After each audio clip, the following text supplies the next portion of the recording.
नमस्कार विद्यार्थियों, स्वागत है आप सभी का जीनियस क्लासेस 1 2 3 की खास सीरीज राजस्थान का इतिहास महामैराथन में। आज हम पहुंच चुके हैं पार्ट नंबर 9 पर, जहां बात होगी राजस्थान में जनजातीय आंदोलन की, यानी उसी संघर्ष की कहानी जो आदिवासी समाज ने अपने अधिकारों के लिए लड़ी थी। अगर आप RAS REET, 4th grade, BSTC PTT, CET या किसी भी राजस्थान प्रतियोगी परीक्षा की तैयारी कर रहे हैं तो ये वीडियो आपके लिए एकदम संजीवनी साबित होने वाला है। तो चलिए शुरू करते हैं इतिहास का यह प्रेरणादायक अध्याय अपने हस्तलिखित नोट्स के साथ। राजस्थान में जनजाति आंदोलन। राजस्थान में जनजाति आंदोलन कहाँ पर राजस्थान में जनजाति आंदोलन हुए, उनको बारीकी से समझने का प्रयास करते हैं। कुछ इस प्रकार है। तो भगत आंदोलन, भगत आंदोलन की बात करें तो भगत आंदोलन जो है इसका क्षेत्र क्या रहा, तो भगत आंदोलन डूंगरपुर बांसवाड़ा में हुआ था। भगत आंदोलन डूंगरपुर बांसवाड़ा क्षेत्र में हुआ था। कारण की बात करते हैं तो भगत आंदोलन जो हुआ उसके कारण क्या थे, तो कारण जो है भीलों में सामाजिक सुधार एवं शोषण से मुक्ति पाना था। इसका कारण क्या था, तो भीलों में सामाजिक सुधार एवं शोषण से मुक्ति पाना भगत आंदोलन का कारण था। प्रवर्तक नेतृत्व की बात करें तो गोविंद गिरी ने जो है भगत आंदोलन का नेतृत्व किया था। गोविंद गिरी ने भगत आंदोलन का नेतृत्व किया था। कारण क्या था, तो भीलों में सामाजिक सुधार एवं शोषण से मुक्ति पाना था। क्षेत्र की बात करें तो डूंगरपुर बांसवाड़ा था। प्रवर्तक या नेतृत्व की बात करें तो गोविंद गिरी इसकी प्रवर्तक या नेतृत्व थे। आगे हम बात करते हैं भगत आंदोलन की। तो गोविंद गिरी द्वारा दो संप सभा की स्थापना और भगत पंथ की स्थापना की गई। गोविंद गिरी ने क्या किया, तो गोविंद गिरी द्वारा संप सभा और भगत पंथ की स्थापना की गई। संप सभा की जो स्थापना है इसका अर्थ क्या है, तो भाईचारा है। संप सभा की स्थापना का अर्थ क्या है, तो भाईचारा है। अगर अब तक आपने चैनल को सब्सक्राइब नहीं किया तो तुरंत करें और बेल आइकन दबाना न भूलें ताकि अगली क्लास आपसे मिस न हो। धन्यवाद साथियों। आगे हम बात कर रहे थे भाईचारा। इसका अर्थ होता है भाईचारा। इसकी स्थापना 1883 सिरोही में हुई थी। 1883 सिरोही में इसकी स्थापना हुई थी। प्रथम अधिवेशन की बात करें तो प्रथम अधिवेशन 1903 कहाँ, तो मानगढ़ पहाड़ी बांसवाड़ा पर हुआ था। प्रथम अधिवेशन 1903 मानगढ़ पहाड़ी बांसवाड़ा पर हुआ था, बांसवाड़ा स्थान पर हुआ था। भगत पंथ की बात करें तो भगत पंथ की स्थापना 1911 में हुई थी। भगत पंथ की स्थापना 1911 में हुई थी। कहाँ पर हुई, तो ये नहीं दे रखा। संप सभा जो है इसका अर्थ भाईचारा होता है। संप सभा का अर्थ भाईचारा है। स्थापना 1883 सिरोही में हुई। प्रथम अधिवेशन कब, तो 1903 में आया था। और कहाँ, तो मानगढ़ पहाड़ी बांसवाड़ा में आया था।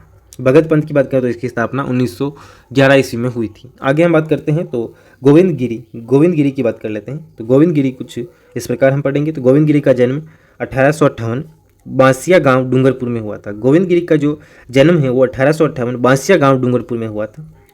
परिवार की बात करें तो बंजारा परिवार में इनका जन्म हुआ था। परिवार कौन सा है, तो बंजारा परिवार में इनका जन्म हुआ था। सहयोगी की बात करें तो सुरजी भगत हैं इनके सहयोगी। कौन थे, तो सुरजी भगत इनके सहयोगी थे। गोविंद गिरी को गिरफ्तार किया गया। अंतिम समय जो है कंबोई गुजरात में बिताया था। गोविंद गिरी ने अंतिम समय कहाँ पर बिताया, तो कंबोई गुजरात में बिताया।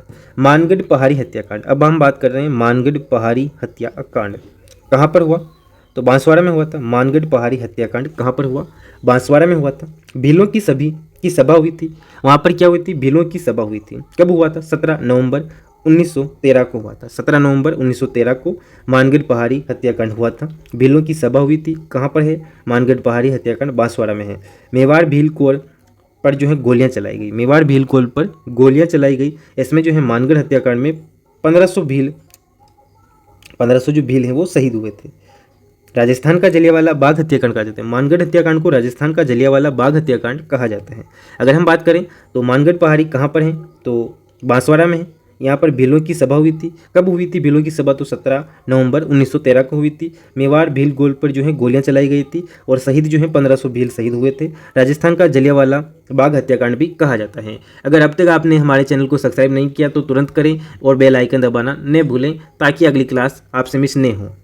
तो दोस्तों आगे हम बात करें तो आगे का सफ़र कुछ इस प्रकार होने वाला है कि आप इक्की आंदोलन के बारे में पढ़ेंगे। तो इक्की आंदोलन भूमठ क्षेत्र में हुआ था। इक्की आंदोलन कौन से क्षेत्र में हुआ था, भूमठ क्षेत्र बांसवाड़ा डूंगरपुर उदयपुर सिरोही में इक्की आंदोलन हुआ था। कारण की बात करें तो भीलों में एकता लाना इसका कारण था। भील समाज में एकता लाना इक्की आंदोलन का प्रमुख कारण था। आगे हम बात करें तो अन्य नाम भूमठ क्षेत्र जो है या फिर इक्की आंदोलन है। इक्की आंदोलन की अन्य नाम की बात करें तो भूमठ भील आंदोलन। अन्य नाम क्या है, भूमट भील आंदोलन अन्य नाम हो जाएगा। इसके प्रवर्तक की बात करें तो प्रवर्तक जो हैं वो मोतीलाल तेजावत थे। एक आंदोलन के प्रवर्तक मोतीलाल तेजावत उदयपुर से थे। मोतीलाल तेजावत का जन्म 1886 कोलयारी गांव में हुआ था। परिवार की बात करें तो ओसवाल परिवार था। उपनाम की बात करें तो आदिवासियों का मसीहा या आदिवासियों का बाऊजी कहते थे। मोतीलाल तेजावत का जन्म 1886 उदयपुर कोलियारी गांव उदयपुर में हुआ था। परिवार की बात करें ओसवाल परिवार था। उपनाम जो है आदिवासियों का मसीहा बाऊजी कहा जाता है। शुरुआत की बात करते हैं तो इसकी शुरुआत जो है वो किस प्रकार हुई, 1921 में जाडोल ठिकाने से इसकी शुरुआत होती है। शुरुआत कहाँ से होती है, 1921 से जाडोल ठिकाने से इसकी शुरुआत हुई थी। 21 मांग पत्र मेवाड़ की पुकार पर नीमड़ा हत्याकांड हुआ था। 17 मार्च 1922 को हुआ था। 17 मार्च 1922 को नीमड़ा हत्याकांड हुआ था। कहाँ, तो विजयनगर क्षेत्र सिरोही में हुआ था। विजयनगर क्षेत्र सिरोही में नीमड़ा हत्याकांड हुआ था। भीलों की सभा हुई थी। मेवाड़ भील कोल पर गोलियां चलाई गई थी और नीमड़ा हत्याकांड में 1200 भील शहीद हुए थे। राजस्थान का दूसरा जलियांवाला बाग हत्याकांड कहा जाता है। राजस्थान का दूसरा जलियांवाला बाग हत्याकांड कहा जाता है। नीमड़ा हत्याकांड 7 मार्च 1922 को हुआ था। कहाँ, विजयनगर क्षेत्र सिरोही। भीलों की सभा हुई। भी मेवाड़ भील कोल पर जो है गोलियां चलाई गई और 1200 भील शहीद हुए। राजस्थान का दूसरा जलियांवाला बाग हत्याकांड कहा जाता है। आगे हम बात करें तो आगे कुछ इस प्रकार है। मीना आंदोलन की बात करें तो क्षेत्र जयपुर शेखावाटी क्षेत्र मीना आंदोलन का क्षेत्र रहा है। कारण तो दो नए कानूनों के विरोध में जो है मीना आंदोलन हुआ था। दो नए कानूनों के विरोध में। तो दो नए कानून कौन से थे जिससे मीना जो है आंदोलन हुआ था? दो नए कानून कौन से थे जिनसे मीना आंदोलन हुआ था? तो क्रिमिनल क्राफ्ट एक्ट 1924 मीना आपराधिक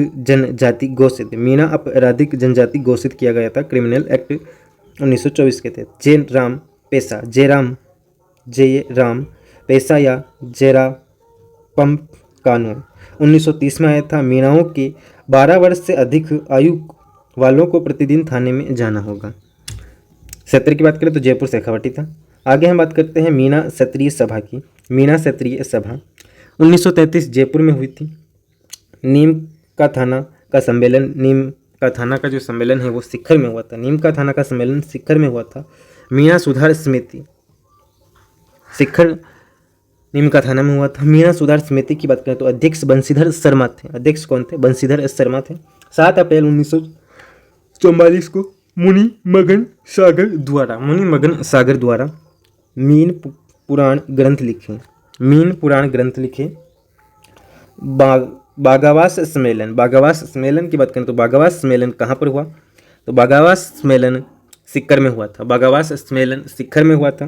कब हुआ? तो 1946 28 अक्टूबर 1946 को बागावास सम्मेलन हुआ था। नोट 1952 में जरायम पेशा कानून समाप्त किया गया। 1952 में किया गया तो जरायम पेशा कानून समाप्त किया गया। हीरालाल शास्त्री व टीकाराम पालीवाल के प्रयासों से जो है ये जरायम पेशा कानून था, इसे समाप्त कब किया गया? 1952 में। आगे हम बात करें अगर तो लसारिया का जो आंदोलन हुआ था वो कुछ इस प्रकार हुआ था। लसारिया आंदोलन की हम बात कर रहे हैं तो लसारिया आंदोलन का क्षेत्र जो है लसारिया आंदोलन का जो क्षेत्र है वो है उदयपुर डूंगरपुर बांसवाड़ा लसारिया आंदोलन का क्षेत्र रहा है। कारण की बात करें तो मीनाओं में आध्यात्मिक एवं धार्मिक सुधार करना था। लसारिया आंदोलन का जो कारण है वो मीनाओं में आध्यात्मिक व धार्मिक सुधार करना था। सुधार के लिए प्रवर्तक की बात करें तो संत माऊजी थे। लसारिया आंदोलन के प्रवर्तक कौन थे? संत माऊजी थे। लसारिया आंदोलन का क्षेत्र उदयपुर डूंगरपुर बांसवाड़ा था। कारण तो मीनाओं में आध्यात्मिक एवं धार्मिक सुधार के लिए प्रवर्तक संत माऊजी थे। तो आज की क्लास यहीं पर हम समाप्त करते हैं। तो दोस्तों ये था राजस्थान के जनजातीय आंदोलनों का सार, वो संघर्ष जो क्रांति जो आज भी हमें प्रेरणा देती हैं। आपने देखा कि कैसे भील, मीना, ग्रासिया जैसे जनजातीय समाज ने अन्याय के खिलाफ आवाज़ उठाई। उम्मीद है कि आपने अपने नोट्स अच्छे से बना लिए होंगे। कमेंट करके ज़रूर बताएं कि आपको कौन सा आंदोलन सबसे प्रेरणादायक लगा। मिलते हैं अगली क्लास में एक ऐतिहासिक सफ़र के साथ। अगर अब तक आपने चैनल को सब्सक्राइब नहीं किया तो तुरंत करें और बेल आइकन दबाना न भूलें ताकि अगली क्लास आपसे मिस नहीं हो। तब तक पढ़ते रहिए, बढ़ते रहिए। जीनियस क्लासेस 1 2 3 के साथ पढ़ो दिल से, बनो अफसर जल्द से। धन्यवाद साथियों।